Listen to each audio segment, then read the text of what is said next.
YSR Congress party తరపున క్రిందటిసారి చిలకలూరుపేటలో గెలిచి మంత్రి కూడా అయినటువంటి విడుదల రజని ఆ తర్వాత గుంటూరు 2కి ఆమెని అభ్యర్థిగా ప్రకటించారు. ఆమె బీసీ సామాజిక వర్గం, వాళ్ళ హస్బెండ్ వచ్చేట్టు కాపు సామాజిక వర్గం.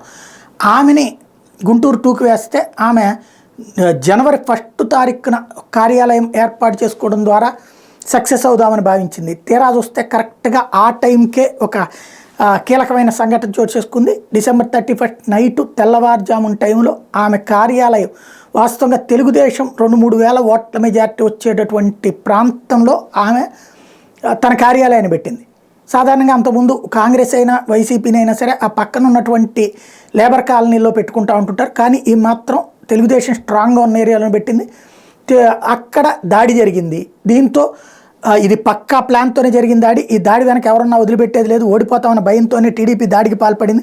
బీసీ మహిళలను నన్ను దాడులతో భయపెట్టలేరు, ప్రజల మద్దతు ఉంటే ఎట్లాంటి దాడులైనా ఎదుర్కొంటానంటూ ప్రకటించింది. పెద్ద ఎత్తున కేడర్ రావడం అన్నటువంటిది, ఆవిడ పిలిచినా రానటువంటి వాళ్ళు ఇట్లాంటి దీంతో ముందుకు రావడం అన్నది ఇక్కడ ఇంపార్టెంట్ అయింది.